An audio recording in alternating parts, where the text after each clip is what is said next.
introduce you to our speaker.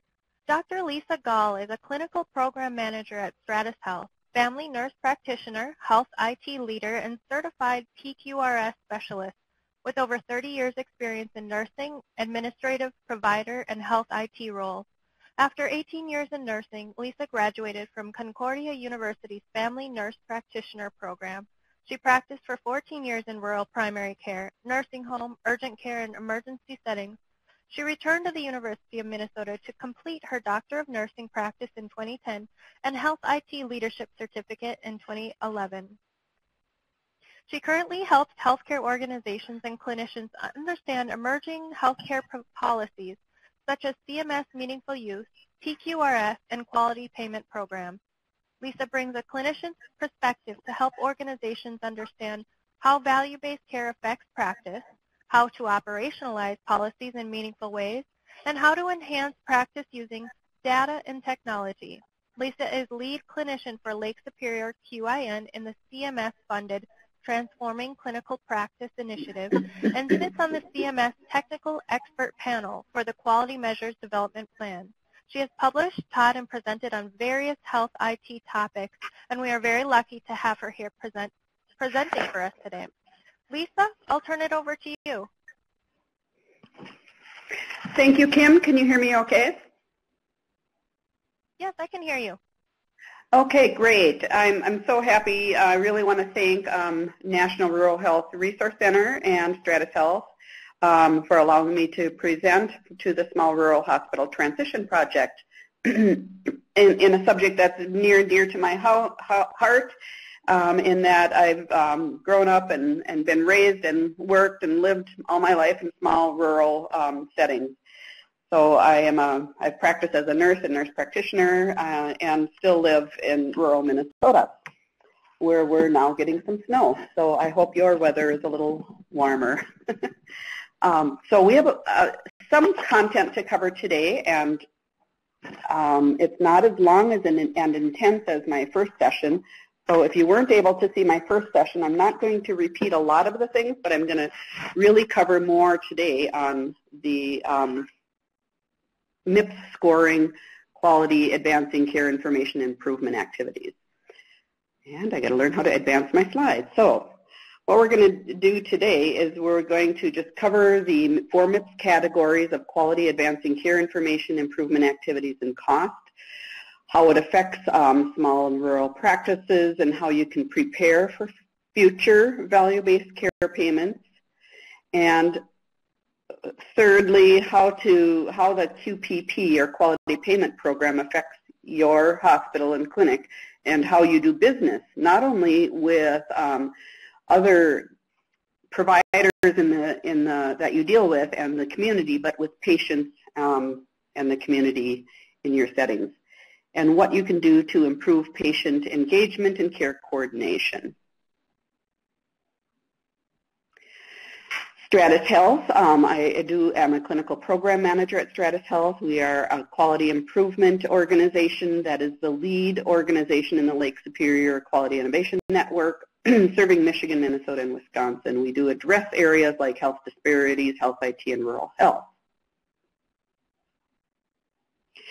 So the first, last week you learned a little bit about the MIPS.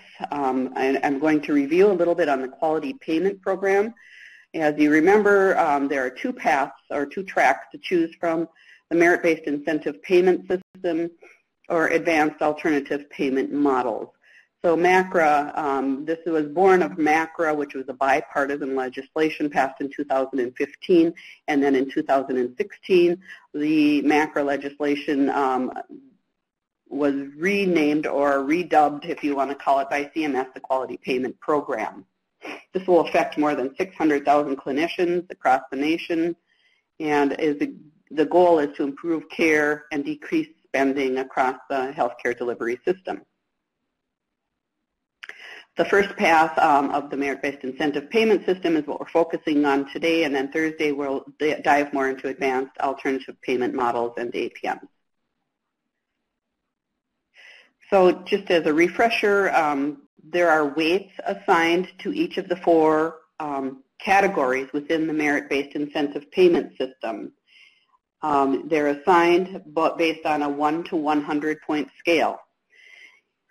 Quality accounts for 60%, improvement activities accounts for 15%, and advancing care information, which used to be meaningful use, accounts for 25%.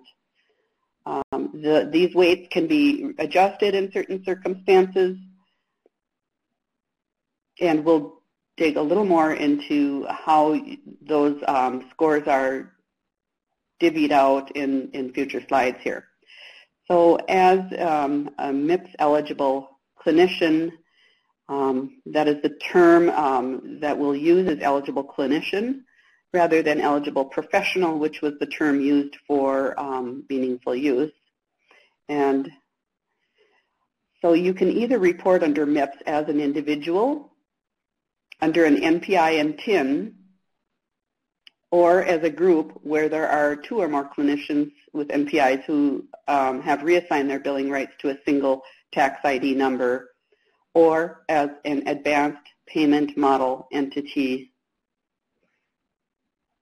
And if you do report as a group, the clinicians reporting as a group are assessed on as a group across all MIPS performance categories. So you combine your numerators and denominators together and report on the same measures. CMS has wisely decided to slowly transition the quality payment program for those eligible clinicians for APMs, alternative payment models, and MIPS, merit-based incentive payment systems, which I'll refer to as APMs and MIPS in the future for this presentation. So either in the transition year of 2017, either you are participant in an advanced APM in 2017, or you're in a MIPS environment where either you're a test pace where you can just submit some data and you have a neutral payment adjustment, or you are in a partial year where you have at least a 90-day period throughout 2017. You could have a small positive payment adjustment, and in a full year of participation, starting in January of this year, you have a full, up to a full year, and you don't have to have a full year for full year participation, where you have a modest payment adjustment. I'm going to explain these a little further because this is a little misleading in that if you're in a partial year and you do a 90-day period, you could score fairly well and actually even do better than those who are participating in a full year. But your full year participation will give you the best opportunity to choose more measures and to choose the measures that you do best on. And so you're most likely to score better the longer your reporting period is. So the first thing I'll talk about is avoiding a negative payment adjustment if you're a MIPS eligible clinician. And so to avoid a negative payment adjustment, it's quite easy. All you need to do is report one quality measure or one improvement activity or the 4 or 5 required advancing care information measures under ACI. All this does by reporting this minimum data is avoiding a downward adjustment. You do not get a positive payment adjustment for just this test submission. This is what they're calling the test submission. It's just avoiding the negative payment adjustment. And you don't have a minimum.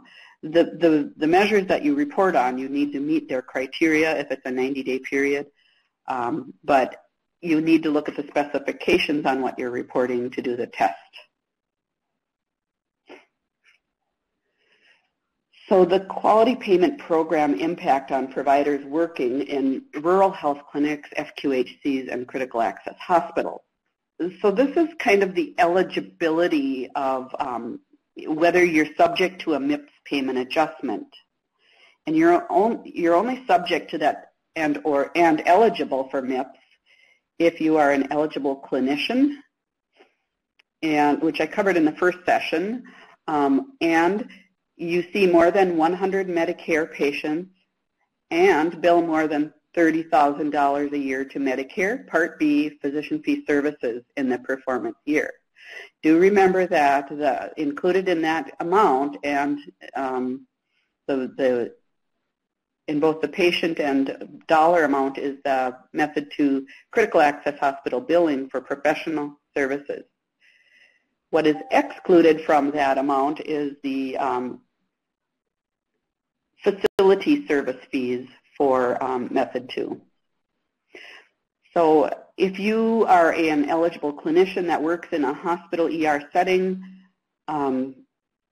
you could be billing under method 2, or CRNA services or colonoscopy services or surgical procedures are frequently those types of services that are billed under method 2 that may be counted into your total payment or Medicare patient amount.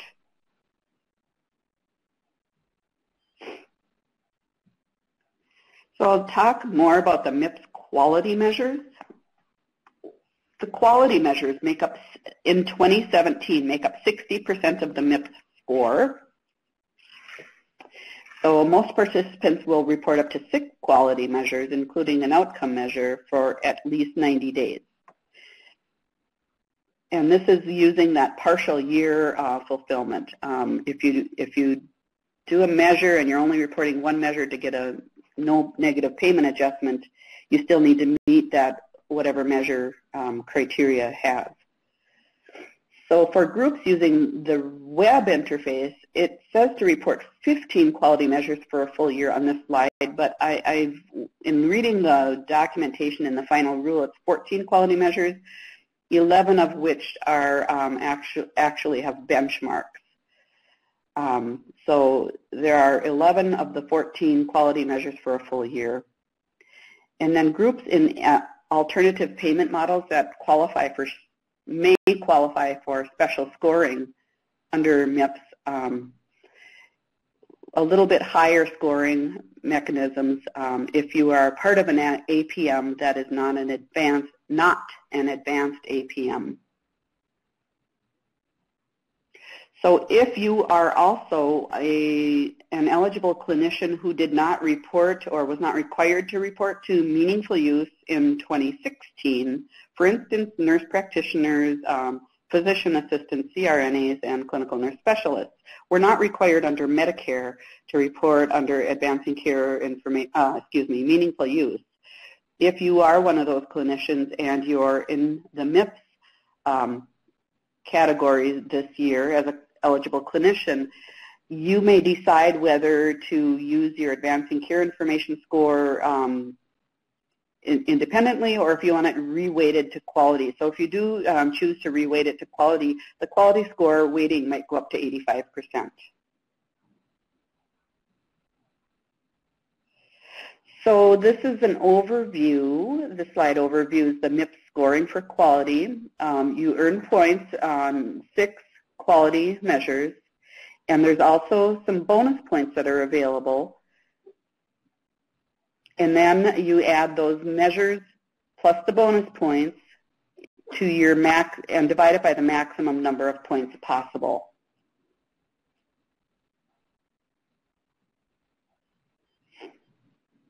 I'm going to back up here on this and say that, basically there's about 155 points that are possible under the, about 90 points that are possible under the quality measures.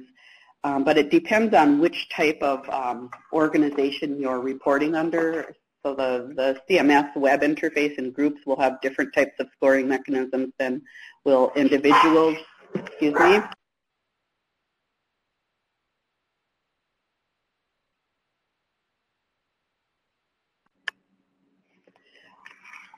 Excuse me.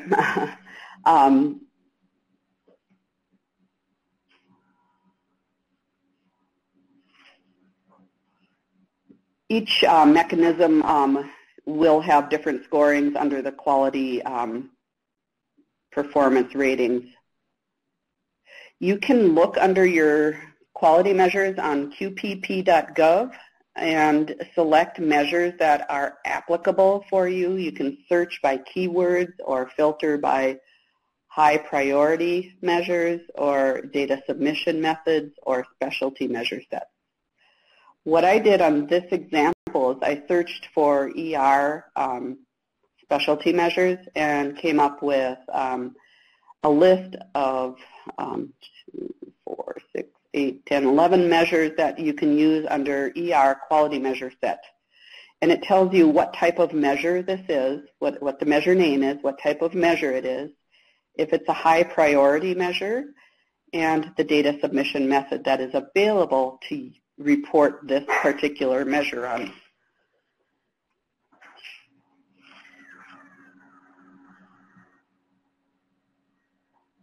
So the MIPS quality score is based on an eligible clinician if you're reporting individually. You choose 6 individual measures or a specialty measure set, and you use up to 3 population-based measures which are calculated from administrative claims data. So those 3 population-based measures, you don't report on those, but that increases your score. So CMS is going to be using some claims data for adding in some quality scoring, as well as what you choose for your 6 individual measures. And then for small groups of less than 10, one of those 3 population-based measures, the all-cause hospital readmission measure, would not be applicable, and you are only required to report on 2 population-based measures from claims data. So they're excluding the all-cause hospital readmission as an automatic portion of your MIPS quality score. So those clinicians who are groups reporting in the CMS web interface will have, I said 15, but I believe it's 14 measures times 10 points, which would be 140 points total. And then they are also based, the score is also based on 3 population measures, 10 points apiece. And they are subject to the CMS web interface reporting criteria on those measures. So you do report for a minimum of 90 days up to a full year for your MIPS quality score. And as I said earlier, it's easier for you to participate for longer periods to meet case volume criteria that are needed to score more than the 3-point minimum to avoid the negative payment adjustment. And bonus points are available for reporting additional outcomes, patient experience, and high priority measures, or for using certified EHR technology for reporting your MIPS quality scores. And basically all of your quality scores or measures will have 3 to 10 points per measure based on performance against benchmarks. Those benchmarks were published on the QPP website under educational references.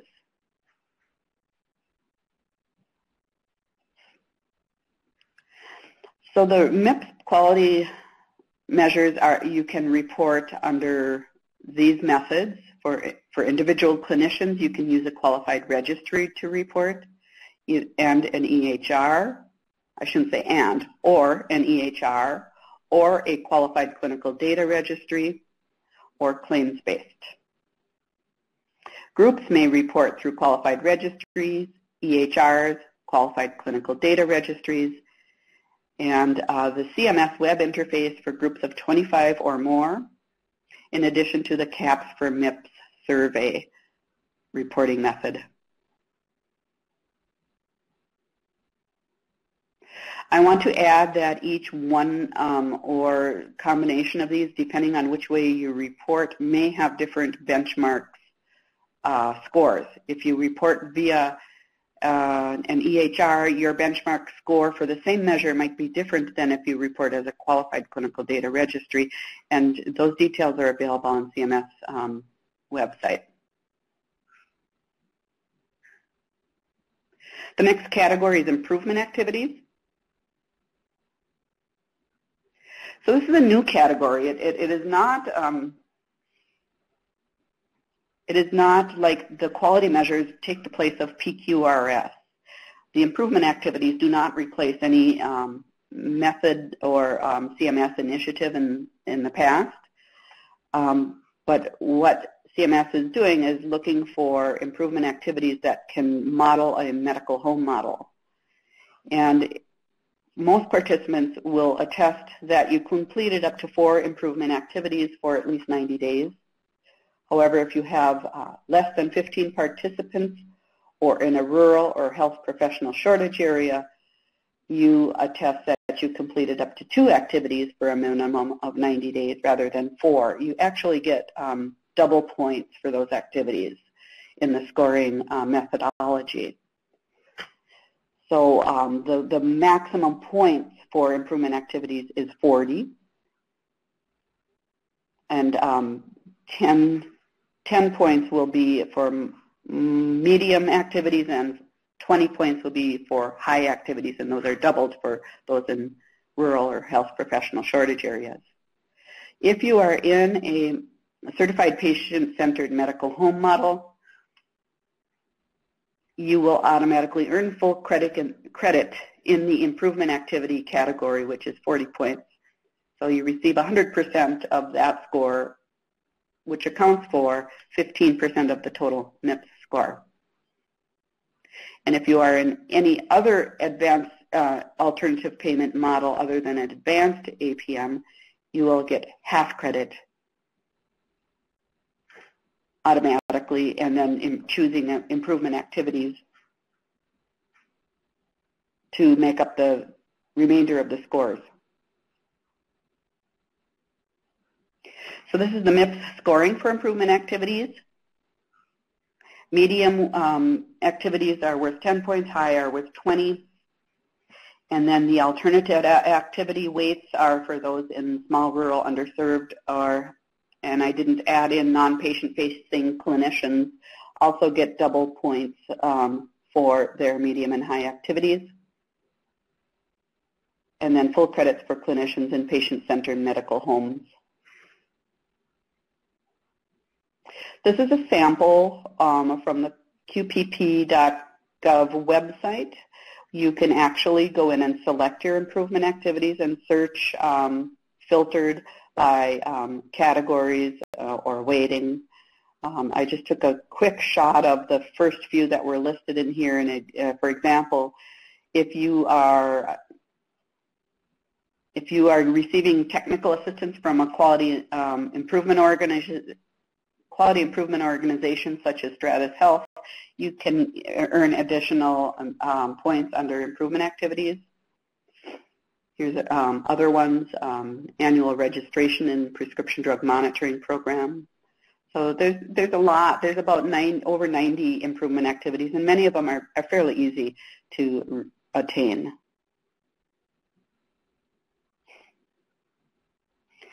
And so for improvement activities, you must perform them for consecutive 90 days, attest each activity by selecting yes.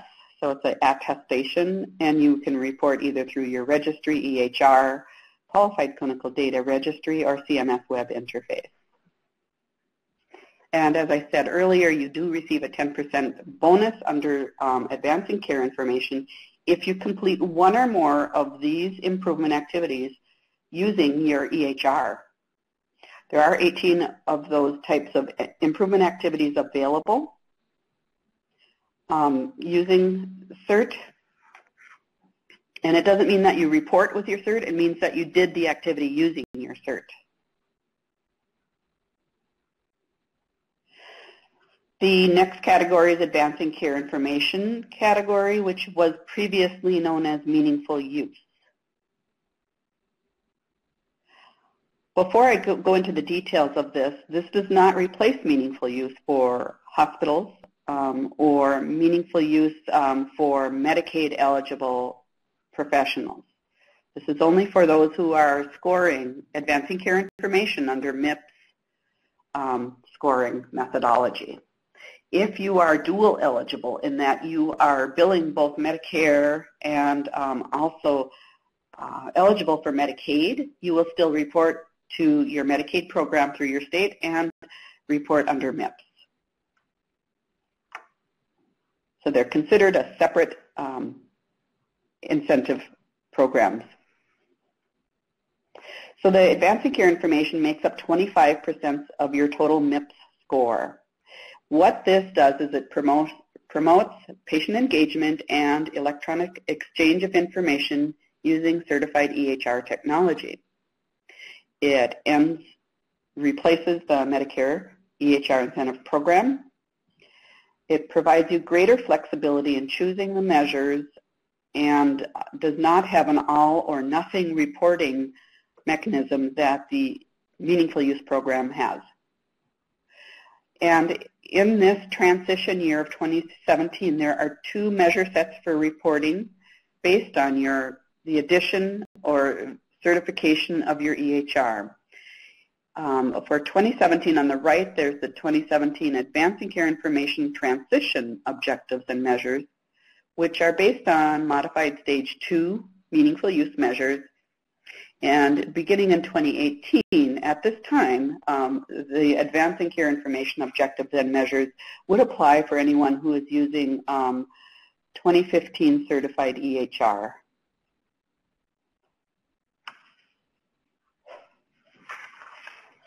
So the 4 or 5 areas of the Advancing Care Information objectives that you must meet in order to score anything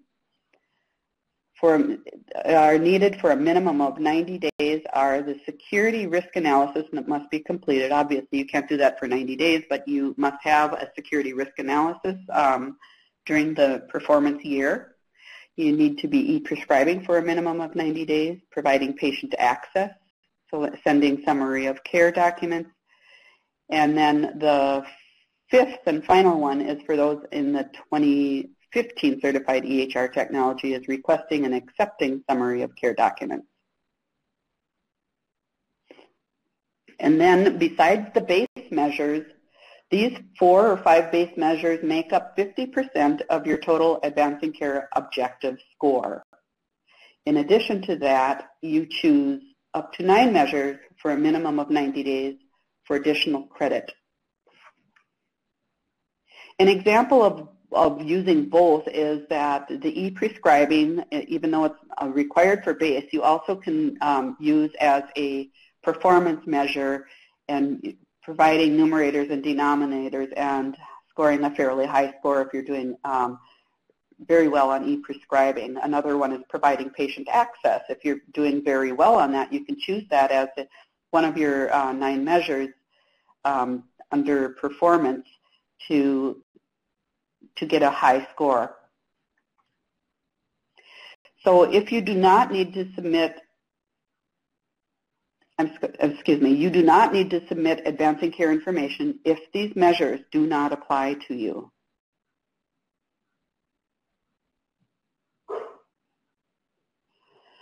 So as I explained, the meaningful use stage 3 objectives are tied to the ACI Objectives and Measures, and the modified stage 2 objectives are tied to the transition year objectives and measures.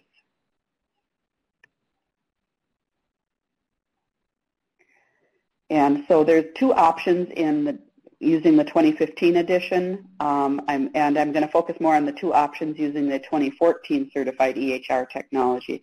So you can use either the 2017 objectives and measures or a combination of the 2 sets of 2017 objectives and the plain 2018 objectives. And you can transition, if you do transition to 2014, from 2014 to 2015 certified EHR, you can combine the 2 measure sets. So this is just a comparison of using a 2015 cert and a 2014 cert. The biggest change here is that some of the measures are renamed. This is the base score requirements.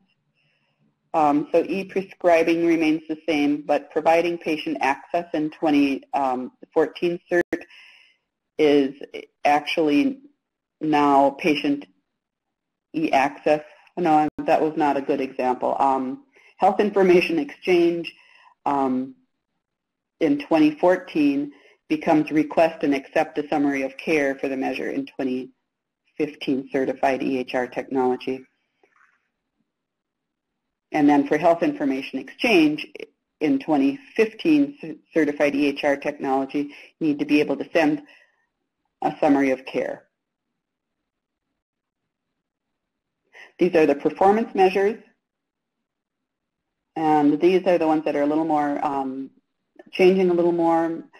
Health information exchange now, in the new model, request and accept a summary of care rather than just sending one. And health information exchange is therefore, not just health information exchange. And then in the new model, instead of medication reconciliation, it is then, where is that one? Clinical information record reconciliation. So it's not just medications, but they look at allergies and problem lists as well.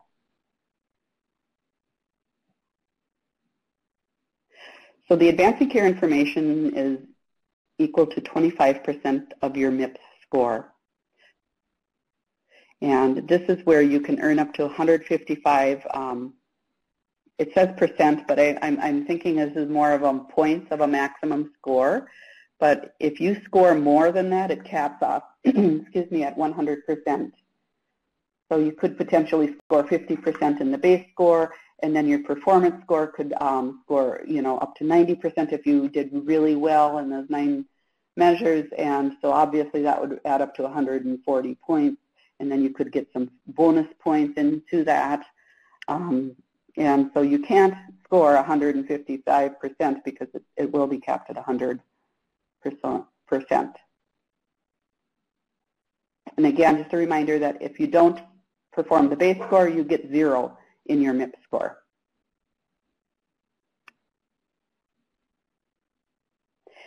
And those who are participating in a MIPS alternative payment model entity will automatically receive 50% score in ACI. And you need to earn the remaining 50% of the score to receive full credit in that category. And it has to do with how the CMS contracts are with the APM. So if an objective and measure are not applicable to a clinician, CMS will actually reweight the category to 0 and assign that 25% to other performance categories, which is quality, to offset. And I mentioned that in the quality scoring. And if you do face a significant hardship and are unable to report advancing care information, you can apply to have your performance category score weighted to 0. In the past, there's been a deadline for doing that. We've not heard when that deadline is, but I believe it's probably looking at June 30th. And if you are a hospital-based MIPS eligible clinician and were not required to report under meaningful use last year, you can still choose to report under their advancing care information performance category.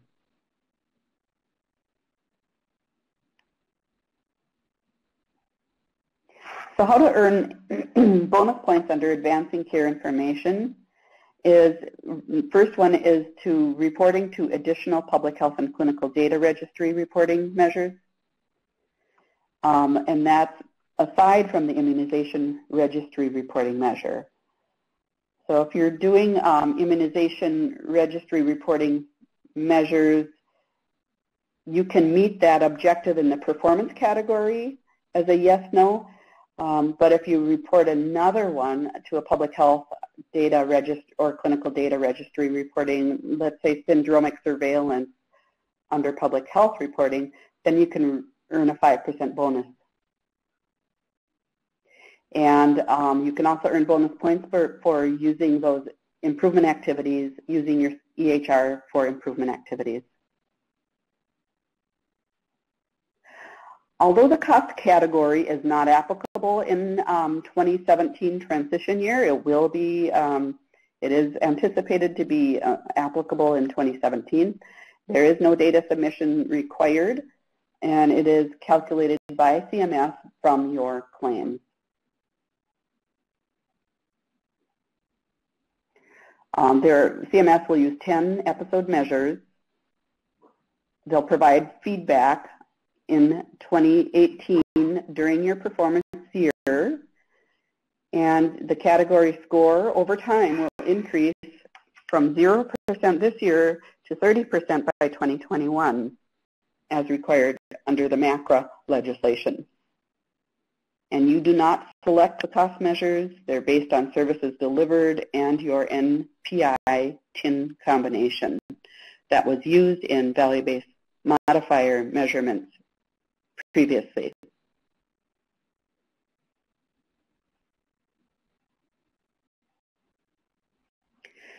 So the final MIPS score then is the calculation for the final MIPS score.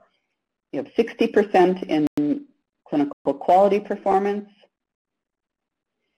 and so you take your score times 0.6. You add that to your clinical improvement activities, which accounts for 15. You take your total score, which could be up to 40, times 15%, and then you take your advancing care information performance category score, which could vary depending on which method you're on, but generally between 90 to 155 points, and you multiply that by 0.25. But of course, the maximum that you can get there is 100 points. So all of these scores will add up to the 100, and then you basically give them a scoring methodology.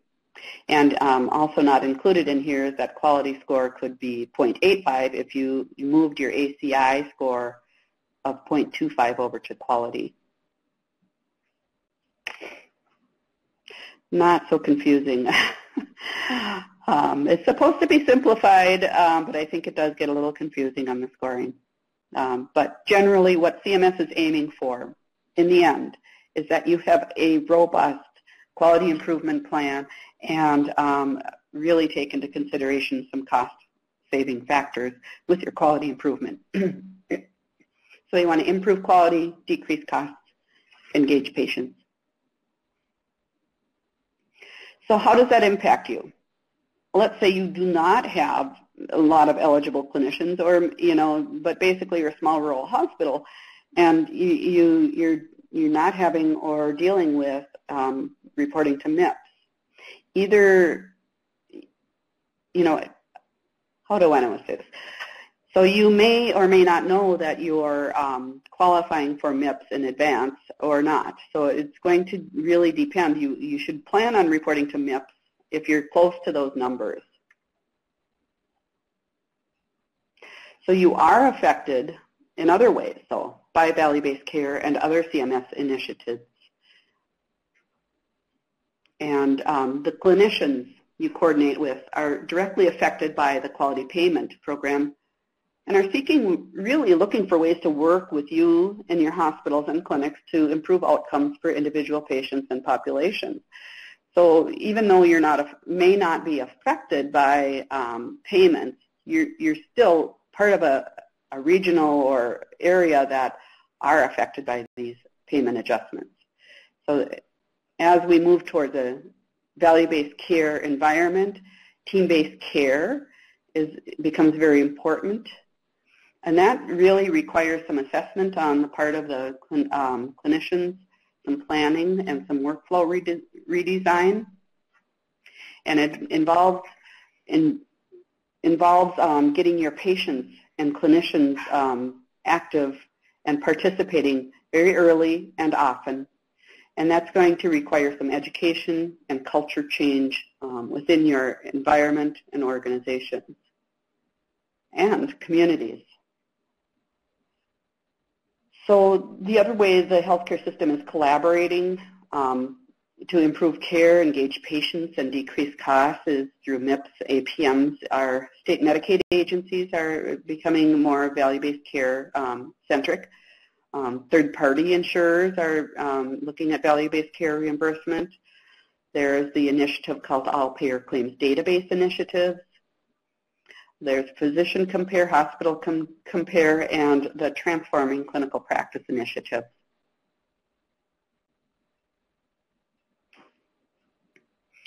So in order to succeed in the quality payment program, the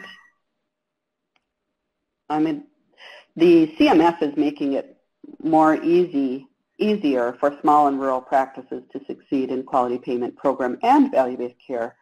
So advanced APMs are more available. One of the examples of that are the Transforming Clinical Practice initiatives.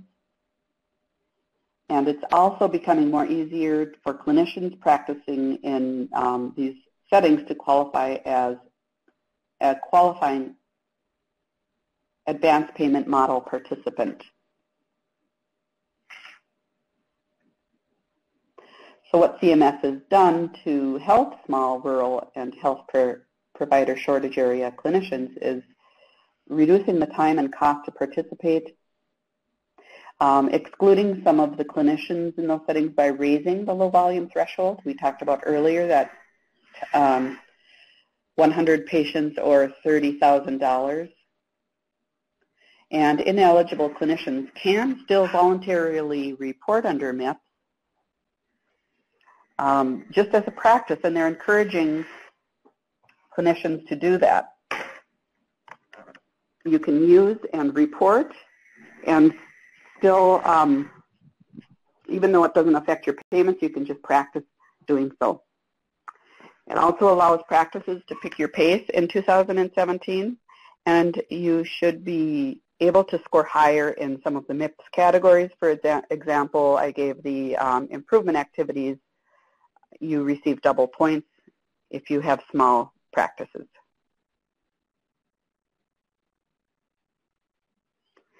So this is some of the first steps to value-based care for small rural settings is to determine if your clinicians are eligible for MIPS or APM. So you're going to need to look at your billing for Medicare Part B professional services in all settings, including your critical access hospital method 2 billing, outpatient services. And plan to report to MIPS if you're close to the low volume threshold, and consider voluntary reporting to become familiar with the reporting mechanisms for next year. I showed this slide in last week's presentation, so this is how how CMS is determining whether you have neutral or positive payment adjustments, not based on what length of time that you are choosing to report, but rather the number of points that you receive. If you're in the high, over 70 points in your MIPS score, you're eligible for a positive payment adjustment and an exceptional performance bonus, which was designated $500 million over a period of time for MIPS exceptional reporters. So if you do score high, you could get additional bonuses. If you're scoring somewhere in the medium, between 4 to 69, obviously those who are scoring 69 points will receive higher bonuses than those who are receiving having only a score of 4 or 5.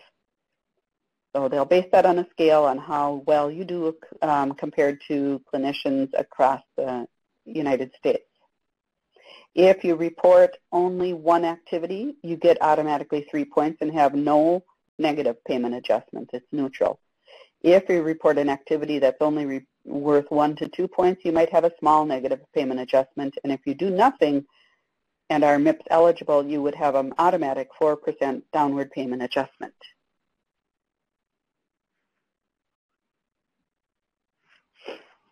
So this slide shows how scoring 3 points is a breeze. You know, to avoid that 4% negative payment adjustment, you either report to Advancing Care Information the 5 required base objectives, or report 1 quality measure for individuals or 15 quality measures for groups using the CMS web interface, or you report under improvement activities. I'm going to go to the bottom one for small, rural, non-patient-facing clinicians. It's 1 medium or 1 high activity under this category.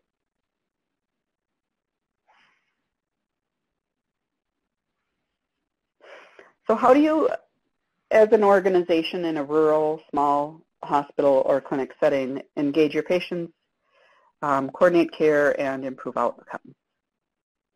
So one of the biggest messages from CMS is that care coordination requires team-based care. The focus is shifting from provider-based care to care teams and medical home models. They have been found to be cost-effective and enhance care coordination and safety. However, rural settings are more challenged in those areas and in the resources to get to those areas. And challenges are financial resources, human resources, and technology resources.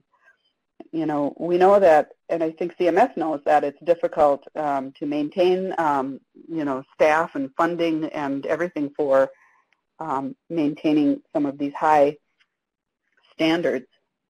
The other thing is employees wear multiple hats and have limited time and training opportunities. And so CMS is doing the best they can to provide technical assistance for small and rural practices. Also, geographical challenges affect health information exchange and care coordination, along with access to care and the options of care.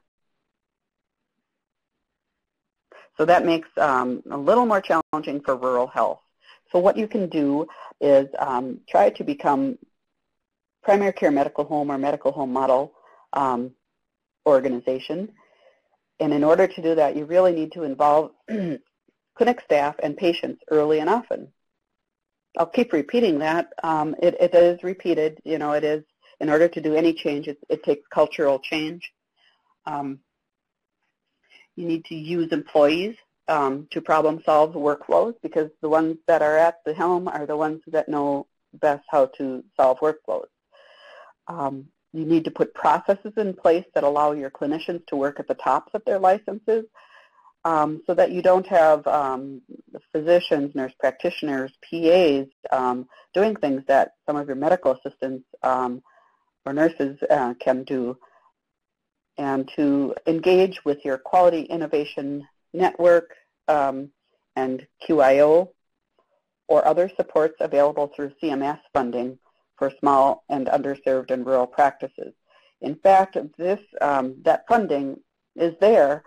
It was initially supposed to be released in December, but I believe that CMS is planning to release and announce who that support is for small practices very soon. And we're thinking mid-January, which is coming right around the corner. We hope that it'll be announced soon on where that resource can be for you. The other option is to join the Transforming Clinical Practices initiative. There's a lot of resources in that.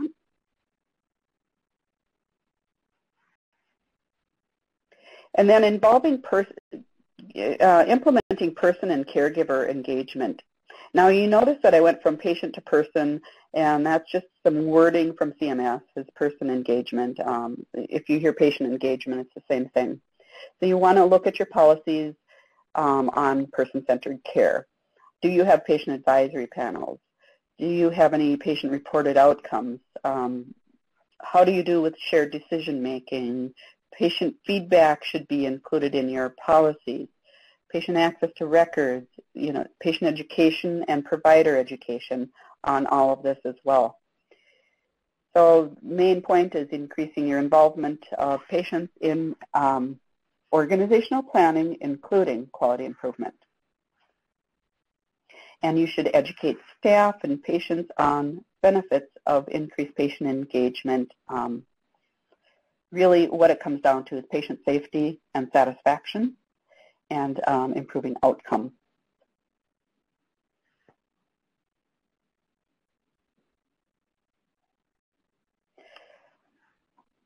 This is really all about quality improvement, not so much quality reporting. The reporting mechanism allows patients and the public to see how you're doing on quality improvement.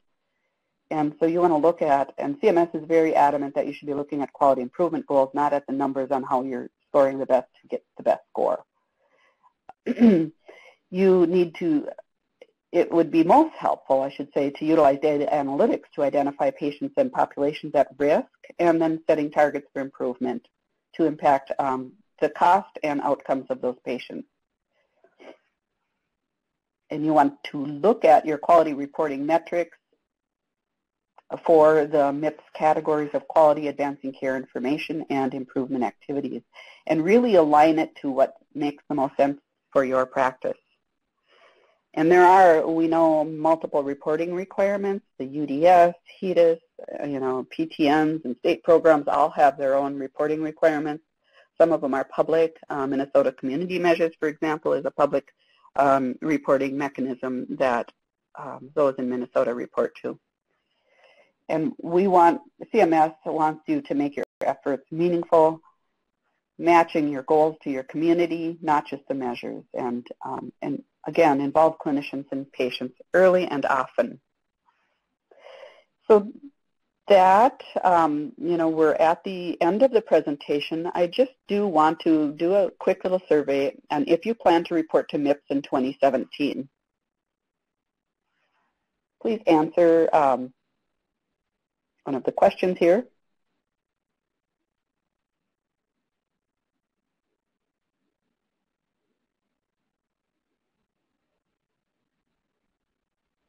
And while we're waiting for answers, Lisa, I just want to remind everyone to please submit your question into the chat box if you have any questions of Lisa, and we will get to questions and answers in just a few minutes.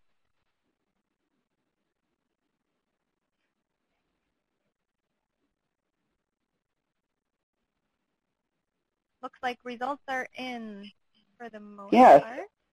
So we have about 62% have eligible clinicians, about 25% don't know yet. So, I think even though you're small rural hospital settings, maybe going through this exercise has had you realize that you might have eligible clinicians to report on. Thank you so much. I am going to advance this slide. Oh, I guess I can go to view votes.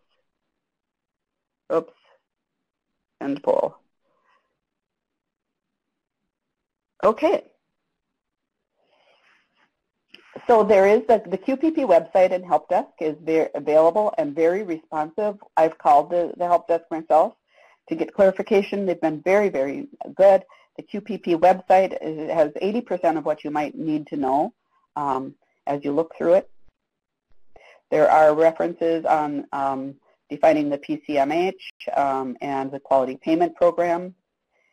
And if you do have questions, certainly reach out to your quality improvement organization and we'll do our best to help you. And if you're part of a PTN, you reach out to your PTN under TCPI. Looks like we have some questions. Yes, we do have some questions.